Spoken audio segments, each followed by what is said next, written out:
Oyez, oyez, oyez. The Honorable Court of Appeals for the 3rd District of the State of Texas, sitting in Austin, is now in session. Welcome. Good afternoon. You may be seated. My name is Gisela Triana. I'm the senior judge of the 3rd Court of Appeals, and I'd like to, along with Justice Lopez Theophanis and Justice Crump, welcome you to the 3rd Court of Appeals. At this time, I am going to go ahead. Well, let's do a couple of housekeeping with my lawyers. Are y'all breaking up at 15 minutes? Are we? Okay. So we've got these little lights right here. Green is go, yellow is be cautious, you've got 2 minutes left, and red is stop. Obviously, if you're in the middle of thought or something, feel free to finish. I'm not going to make you stop, but be aware that your time is up. We have divided the time, so 15 for the defendant, it'll be 20 for the state, and then you'll have your rebuttal of 5 minutes, and we'll have those lights. Also, we are on YouTube. We have this will be live broadcasted on our YouTube channel. It's also being recorded, so if you want to go back and see how you did, or if my students are so thrilled, want to go look at the oral arguments afterwards, it'll be there at some point, probably later today or tomorrow, and you can do that as well. At this time, I am going to call cause number 0323-742-CR, Mark Jason Norman versus the State of Texas, and is Mr. Norman ready to proceed? Yes, ma'am. And is the state ready to proceed? Yes, Your Honor. Okay. If I can have y'all make your announcements for the record by telling me your name, I'd appreciate it. Thank you. My name is Bill Troy, and I'm here for the appellant, Mark Norman. Holly Weatherford for the state. Thank you. Mr. Troy, if you're ready to proceed, you can approach the bench. I mean, not the bench. You can approach the podium. May it please the court? And before you start, is there a way that maybe we can get some air conditioning in here? It's a little hot. Thank you. You may proceed, Mr. Troy. May it please the court, counsel, good afternoon, justices. Boiled down to its core, this case is about whether the state met its burden in the suppression hearing in this matter.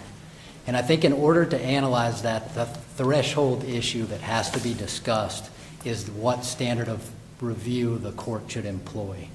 And there's been a lot of cases about that. At first glance, sometimes the rulings seem to be contradictory, but there is a common theme throughout all of the case law. And that is, if the findings of fact that are found by the court are not supported by the record, the court has the ability and sometimes the obligation to go back and take a look at the record de novo and do a de novo review of the facts. And I think the starting point is the seminal case, Guzman, out of the Court of Criminal Appeals in 1997. And Guzman stands for the proposition that if fact-finding is supported by the record, and especially if the fact-finding is based on credibility and demeanor determinations, the appellate court should give deference. But it also states that if the fact-finding is not supported by the record, the Court of Appeals has the ability to do a de novo review. It discusses whether the trial court is in a better position than the appellate courts in looking at the record and deciding the facts, deciding the issues. And of course that's the case when there are credibility issues, which basically means when there are witnesses, which there are at the vast majority of suppression hearings.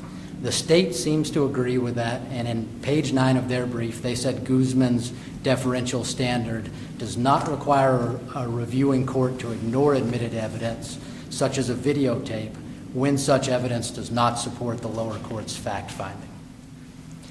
And then a couple other cases along this line, one that was cited by both the state and the defense in their briefs is Carmucci out of the Court of Criminal Appeals in 2000. And these cases seem to say that even when there are credibility determinations, the court can still go back and look at the record de novo if the record does not support the trial court's findings of facts. The Court of Criminal Appeals in that case said the video belied the officer's testimony. They did their de novo review. They said we can't blind ourselves to video evidence. And then they overturned the court's ruling as to whether there was consent to search the appellant's person. And then the next case, also out of the Court of Criminal Appeals in 2012, Miller, I believe coherently summarizes all the prior case law along this line. And the issue in that case is whether officers had consent or probable cause to remain in an apartment. There was testimony on the issue at the suppression hearing. The trial court denied the motion to suppress with findings of fact. The appellate court used great deference and upheld the ruling of the trial court. And then the Court of Criminal Appeals got a hold of it, and they looked at the videos and they said, wait a second, the videos don't support what the trial court's findings were. They don't support what the decision was. And they said deference is due only if the trial court's rulings are supported by the record. And they also said in order to determine whether the evidence supports the trial court's findings, the Court of Appeals must take all of the evidence, including the video, into account. And so what that means to me is the trial court the appellate court, is almost obligated to go back and take a look at the record to see if the record does support the findings, particularly if the findings are contested. And then if the record doesn't support the findings, then the appellate court has the ability, or in some cases the obligation, to do a de novo review of the facts, and that's what... And Mr. Troy, what findings of facts are y'all disputing? Are y'all saying that the record actually contradicts? Not necessarily. I mean, I understand the argument of you've got an officer that says, you know, they had probable cause to search your client. You have an officer that says they only have probable cause, you know, to search the passenger. So I understand the discrepancy, but other than that, what do you claim the video or the record shows would go against, and which specific finding? And I am prepared to talk about a few examples of that in addition to what I have in my brief. The trial court on page 23 of the findings of fact said the protective pat-down uncovered the large vial full of meth, which could have appeared to be a weapon before the officers removed and observed it. And then the trial court goes on and says that gave them probable cause to continue the search and to find the heroin for which my client was eventually convicted. That is not what the record showed. That's not what the video showed. That's certainly not what the state proved. There's zero evidence that the pat-down, there was a brief 30-second frisk or pat-down. There's zero evidence that that uncovered anything. There's zero discussion in any of the police reports, which are also part of the record, of a frisk even being done. And on the video, it was the probationary officer, Cool, who did the frisk. He makes no mention of feeling anything suspicious, which gives them additional justification to search, of feeling a weapon, of feeling anything like that that would allow them to continue with a full-on probable cause search. And so that's one of the areas where the findings are not supported by the record. Another area is the trial court said that my client had a rapid speech, that he was stuttering, that he was nervous, and then he quoted Officer Meyer, who said much after the drugs were found that my client was speaking like a meth head. And so the trial court found consciousness of guilt evidence, and because he was nervous, that's a factor, of course, that can go into a probable cause analysis. But if we look at what they knew before the seizure occurred, and the seizure occurred when he first stepped out of the vehicle and he was told that we're going to do a search of your person. And at that point, I believe it was Officer Meyer said, your demeanor's kind of changing a little bit. And that's when the nervousness kicked in. Before that, all we heard was that he's sober, he's fine, he's not intoxicated. All of these words were used prior to my client stepping out of the vehicle. And so I think finding that he has rapid speech, that he's stuttering, that he's nervous as a part of the probable cause analysis is not supported by the record, because that came after the seizure. That came after the moment where we do our analysis.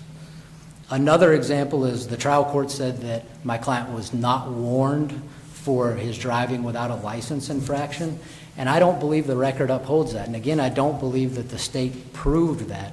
What we have on record, which is just the police reports and the video, because there was no witness testimony, is Sergeant Meyer saying, we're just going to give you a warning.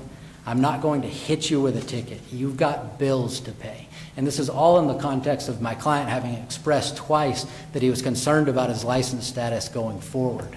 And so what the trial court is finding is that even though all of these things were said, what the officer who said it meant was that he was going to warn him for the failure to stop infraction, but he was going to arrest him for the driving without a license infraction. And I think that that defies common sense. And I certainly don't think that the state met their burden of proof in that. But let me ask you, Mr. Troy, isn't it an objective test that we look at if you're going to be arresting or if you're doing a search incident to an arrest? Isn't it an objective standard that we're not looking at what a police officer was thinking at the time as to, okay, am I going to arrest him or am I not going to arrest him for driving without a valid driver's license? Yes, ma'am, of course, but I do think that what Sergeant Meyer, the ranking officer and the initial stopping officer, thought as a subjective officer is relevant to the objective officer analysis. And moreover, we have case law. I think it's Williams, Linnett, and there's one other one that's cited in my brief that says that once an officer says he's going to give you a ticket, not even just a warning, but a ticket, that they then lose the ability to search incident to arrest, that's not the type of custodial detention that justifies a search incident to arrest. And so I think for the search incident to arrest, once it's said on the record that he's going to receive a warning, then I think the state's burden certainly then kicks in, and the state needs to get up and say, what was he issued for a warning for? There should be testimony, and the officer's credibility should be assessed as to whether the officer meant he was only going to give a warning for one infraction and arrest for another infraction. I think here the state still has the burden, and I don't think the state met that burden that he wasn't going to be issued a warning for this other violation. And so is your proposition that if we knew without a doubt that the officer was doing the search for probable cause, not for a search incident to arrest, that they cannot, objectively, even though they had the right to arrest him, they would not be able to claim that it was incident to the arrest? I guess I'm not sure that I follow the question, Your Honor. Let's assume that we believe that the search was under probable cause, that let's assume that the officers were clear, we're going to search you. The reason we're doing a search is based on probable cause. Is it your belief, or are you arguing even though there was an incident? And let's assume there's, I understand you're arguing that you believe we're not going to, I'm only going to give you a warning meant as to both the failure to stop at the white line as well as the driving without a valid license. Are you saying that under those circumstances, even though the officer had a right to arrest your client, if they had chosen to do it just not arrest him at that time, do a probable cause search, that they cannot, objectively, we cannot look at and say, well, he could have arrested him, and therefore, this is incident to an I think the arrest? case law is clear that once they have probable cause, if they did have probable cause that he was in possession of drugs, then of course they can search him. As soon as you have probable cause, you can Let's assume search. they didn't have probable cause. And that is our argument, Right. certainly, that they didn't have probable cause. If they don't have probable cause, then you can search incident to arrest because they did have probable cause for driving without a license. And if they wouldn't have said, hey, we're going to give you a ticket, then of course they can search him. We have no grounds to deny that. But the second that the officer says, we're going to give you a warning or we're going to write you a ticket, the case law is also pretty clear that once they do that, they are no longer allowed to search incident to arrest. Can you tell me which cases that you believe support the proposition that the search couldn't have been supported on either ground?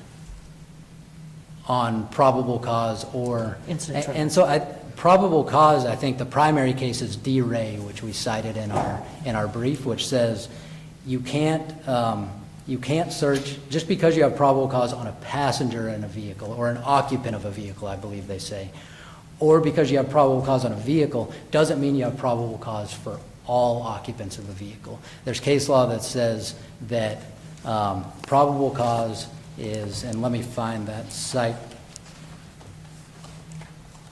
probable cause has to be particularized to the person who you are searching. And that's Ford v. State, which is, there's two Ford v. States in our briefs. This is the one from 2017.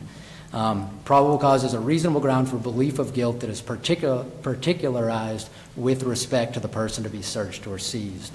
And then another case that just the state cited is the Parker case, and it says under Texas law, an officer must have probable cause with respect to the person being arrested. Probable cause for a person must point like a beacon towards the specific person. And so it's clear that they had probable cause to arrest the passenger. She made all of these admissions, but one very important thing that distinguishes it from almost all of the cases that the state cited is that the passenger took full responsibility for any paraphernalia in the vehicle. She said, "It's all mine. He doesn't use drugs. He knows that I used to use drugs, but he doesn't know that I currently use drugs. He was just giving me a ride home. There's nothing that I have in there. I don't want anything to get him in trouble." The officer asked that specifically, and she said, "I do have something in my purse, and I may well have something in my bags that I put in the back, but he doesn't have anything." And one thing that D. Ray says as to why the probable cause was no good to search the appellant in that case was that a confidential informant had singled out, it was either the driver or the passenger, I forget, and not the appellant. And they said, the officers in this situation have an informant that have said, this is the guilty person, and then they go and do a probable cause search of this other person. Here in our case, what we have is a person singling herself out, making an admission against her own interest, which I think probably should carry even more weight than something a confidential informant with all the credibility issues that a confidential informant has singling another person out. And to follow up, what are the cases as to the incident, search incident to arrest? I think you said Williams, Lynette. And I will give you the other case.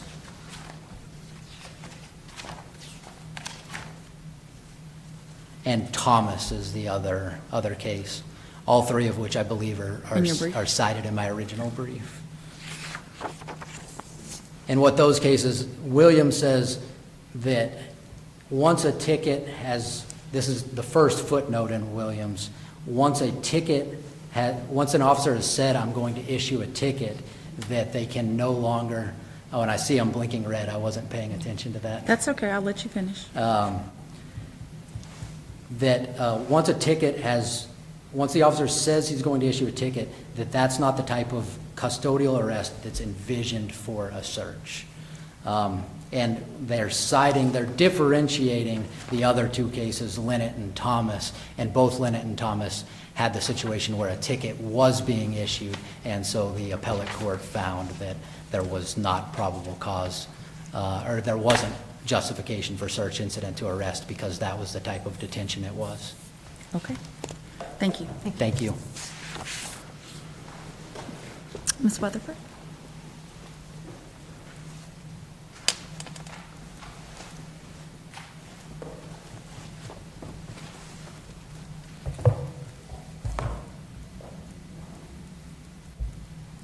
May it please the court, counsel. I just want to mention from the outset, appellant mentioned the standard of review, and it's the state's position that this court should review the case in the light most favorable to the trial court's ruling, including the express and implied findings of the trial court. The appellant in this case didn't object or request any additional findings after the trial court filed its findings, and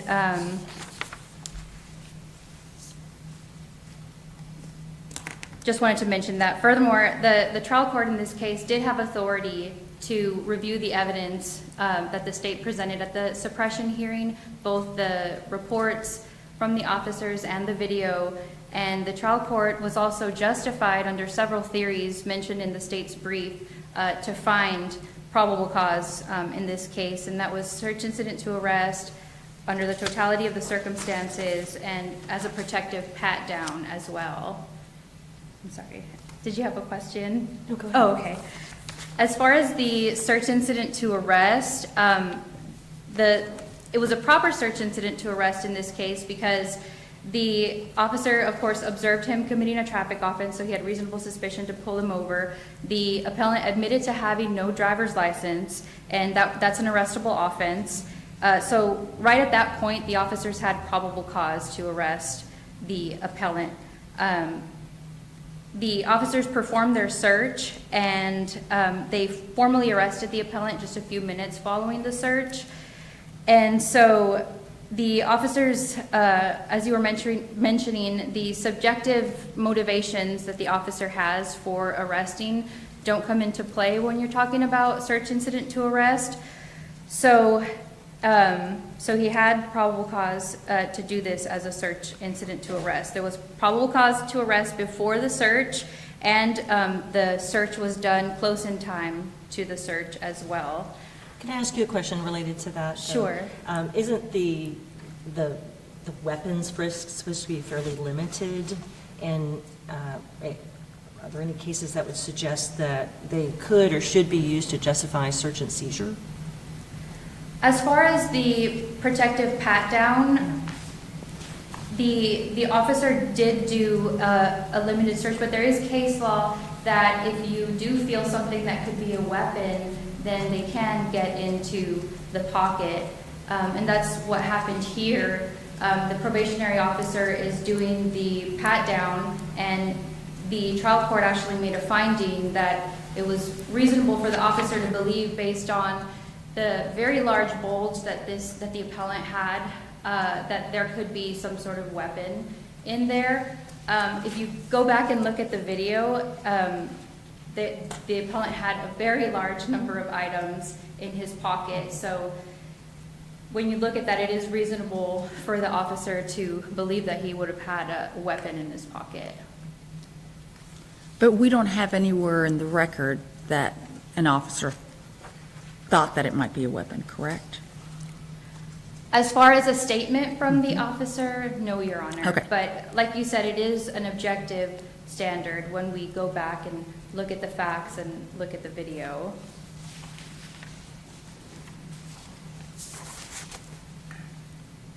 The officers also had probable cause to search him under a totality of the circumstances.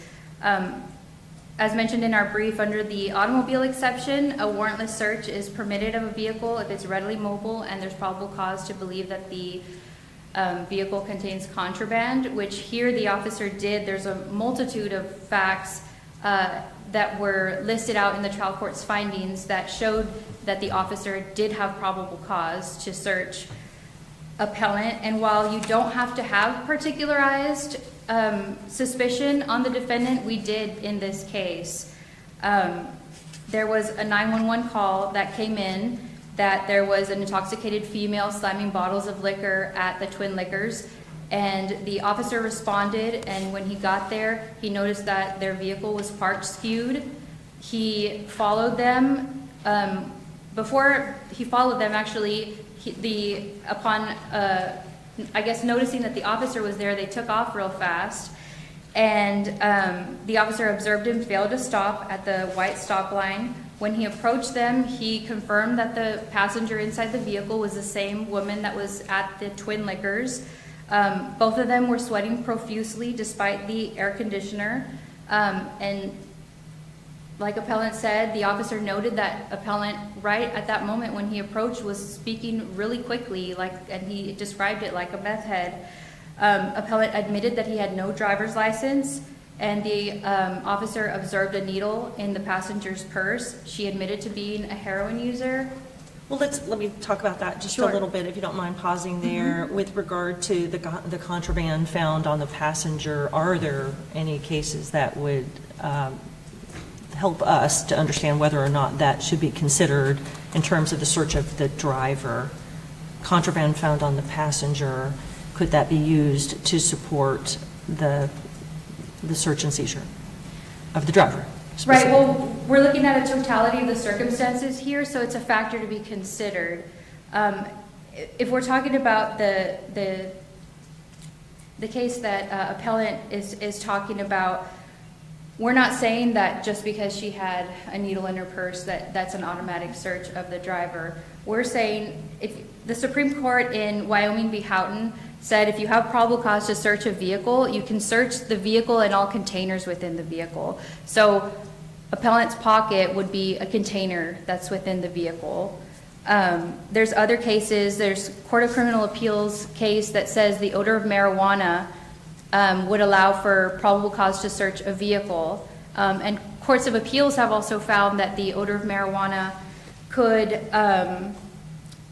if there's an odor of marijuana, you can search all occupants in the vehicle. So all of the facts that I've been going through here, that totality of the circumstances gave probable cause to search appellant in this case. But unlike the odor of marijuana, which could mean or indicate that either of the individuals in the vehicle were using the marijuana while the car was moving, unlike that situation, you've got someone whose contraband is contained within the purse. And so my question was kind of specific to, are you aware of any case that would support contraband found on the person of a passenger being used to support, even in the totality of the circumstances, whether that can be used to support the search and seizure of the driver? Right, but there was also other observations that the officer made as far as the vehicle. I mean, he observed that there was a torch lighter in there. Also, just because the passenger said, you know, well, they're all mine, or this is mine, doesn't mean that she could be lying. And she also said that there was going to be more contraband in the vehicle. And so the officer didn't need to believe the passenger that the rest of the contraband that was in the vehicle that she admitted to was going to be all hers. No cases, though, out there that support that proposition, that narrow proposition. As far, will you repeat the question again? Just I whether or apologize. not there are any cases that indicate that the court should rely on the existence of contraband on a passenger in support of search and seizure of a driver's person. The Maryland v. Pringle, also from the Supreme Court, found that if you have probable cause to arrest, that there can be probable cause to arrest all the passengers in a vehicle if there's contraband within the vehicle. So that would be something similar to, for example, the passenger in this case having contraband. However, in our case, we also did have an admission that there would be more contraband in the vehicle. Okay, thank you. And other than the contraband in his pocket, was there contraband in the vehicle? I know there was paraphernalia. There was paraphernalia, yes. Okay. She admitted that there would be more paraphernalia Okay. in the vehicle. The contraband was found in his pockets. Okay.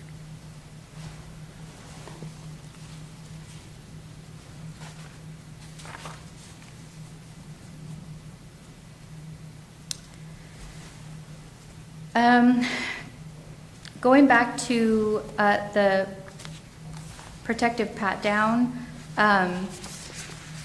the officers were justified in believing that the appellant was armed and dangerous here, and that allowed them to perform a protective pat-down in this case as well.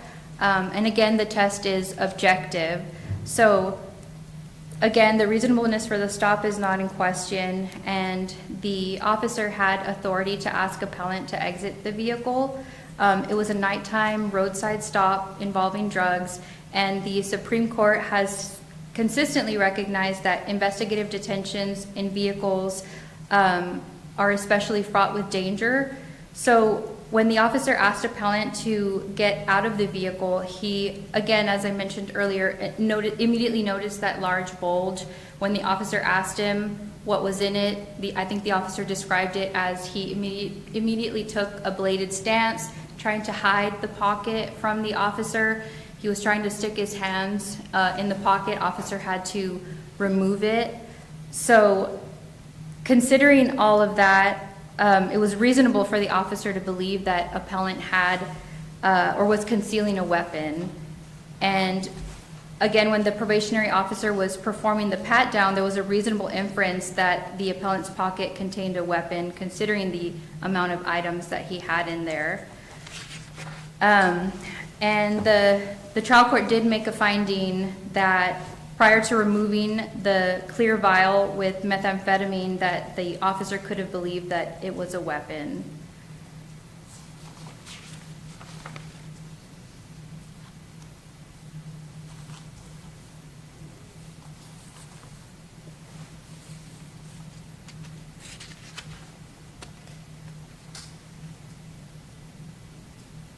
Counselor, could you address your friend on the other side's argument about what standard of review that we should be applying here?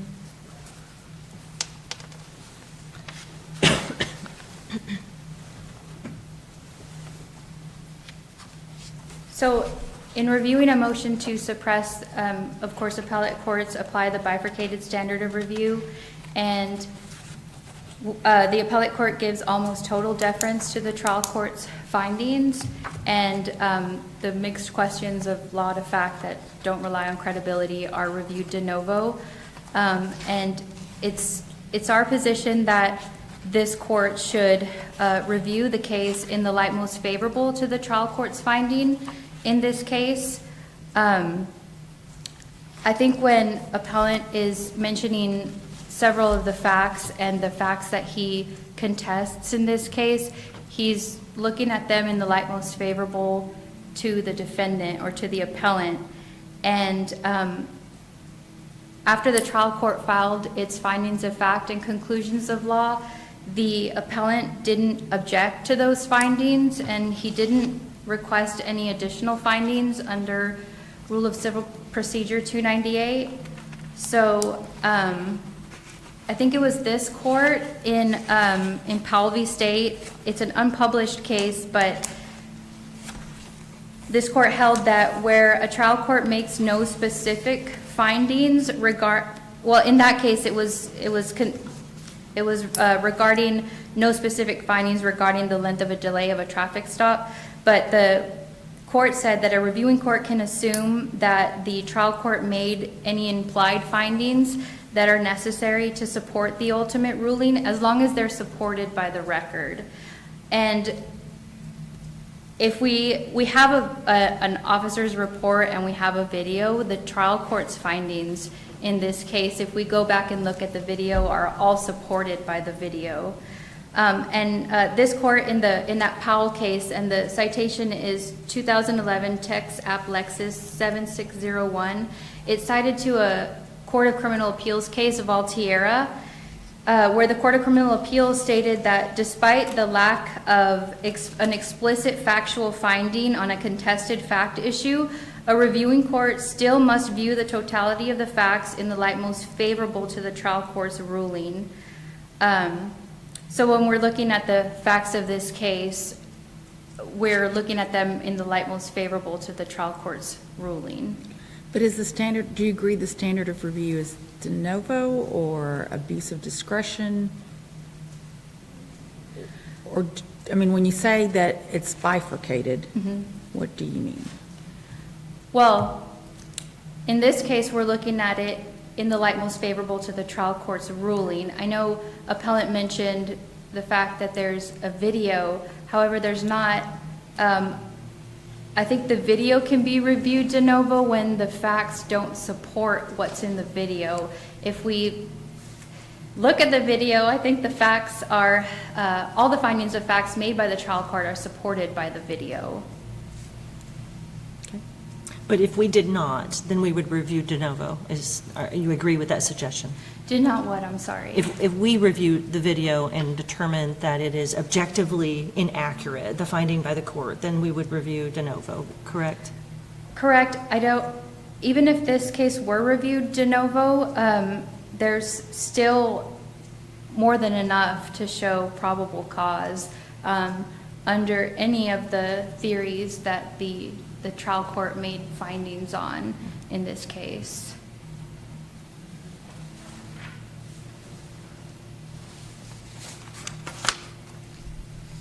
Will you help us, and perhaps it's a better question asked for Mr. Troy, but direct us to which finding relates specifically to what has been alleged by the appellant to be objectively incorrect finding related to the stop? Do you know which finding that was? I'm sorry, will you repeat that, please? I have the findings here. I'll wait till Mr. Troy comes back, because I think he's Okay. got a few minutes. I just wanted him to direct the court to which finding specifically he's challenging Oh, on okay. appeal. Okay, Thank you. all right.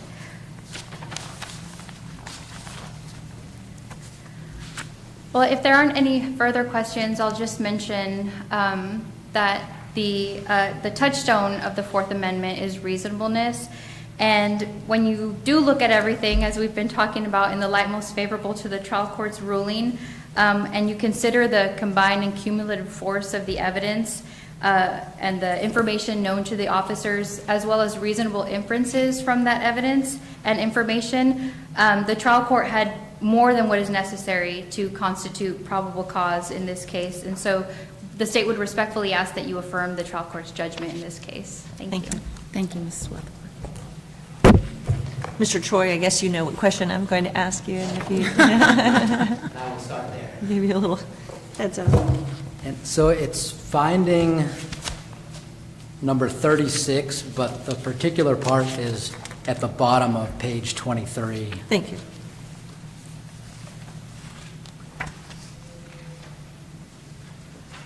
And it says, provided officers with an objectively reasonable basis to conduct a protective pat-down of defendant's person, and when the protective pat-down uncovered a large vial full of meth, which could have appeared to be a weapon. Okay. That's the particular part. And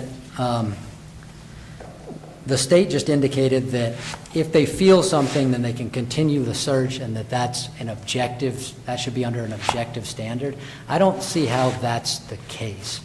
There is Young v. State, which says when an officer does a pat-down and then feels a pill bottle, that a pill bottle is not obviously enough, it's not obviously contraband and it's not obviously a weapon, and so that doesn't justify them continuing the search. And so even had the officer felt the tube in his pocket, which we have zero evidence in the record of, I still don't believe that that justifies them removing and opening the tube.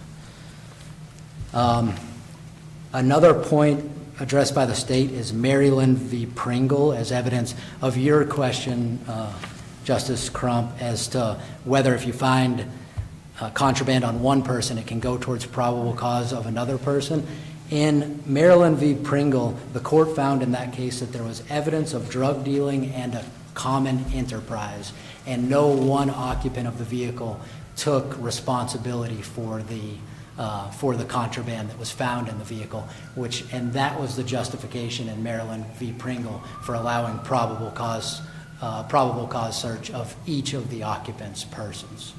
And I presume that you're saying because there was an actual opposite kind of situation with the facts related to, she said, this is mine, and he doesn't do drugs and all of that, that you're suggesting that there was no probable cause based on what she had on her.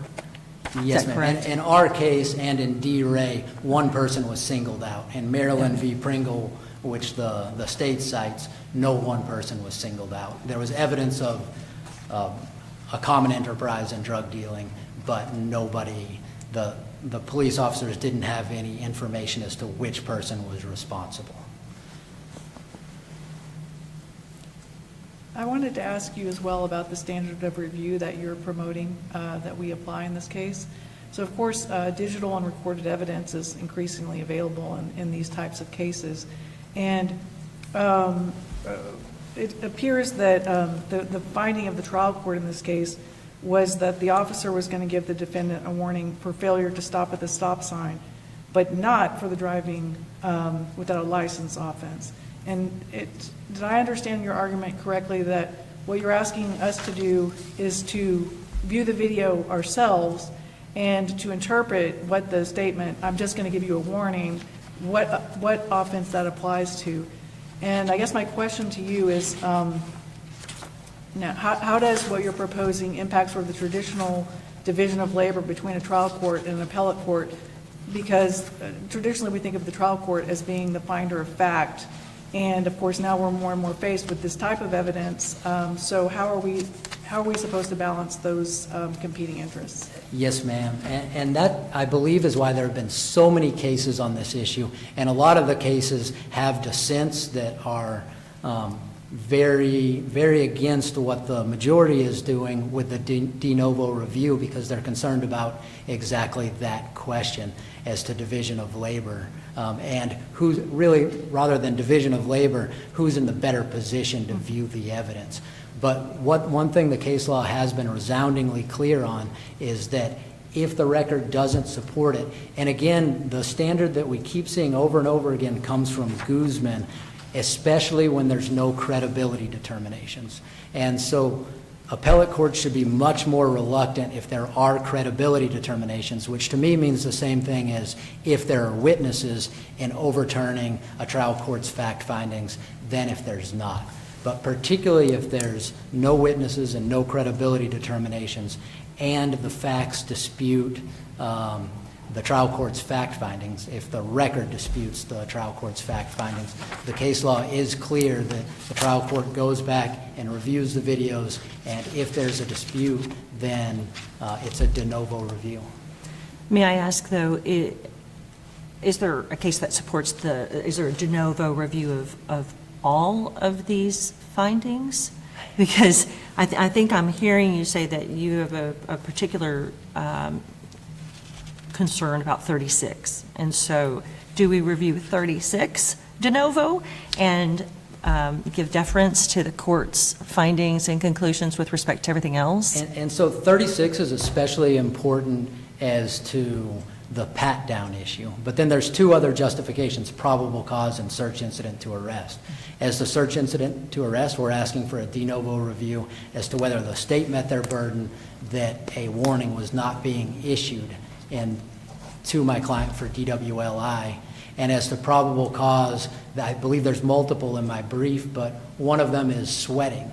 The trial court makes a big deal of the fact that my client was sweating, and the state's brief mentioned it, I think, 13 times or something like that. But then if we look at the body camera, what we see is that the officer, the probationary officer who did the pat-down, said at one point, "Ooh, it's hot, and if it wasn't so humid, then I'd be having fun." And so that's the kind of thing where if a witness is called, those kinds of facts and circumstances come out into the open. We discuss who's sweating and why they're sweating, and if there's a good reason, and if that's an indication of nervousness.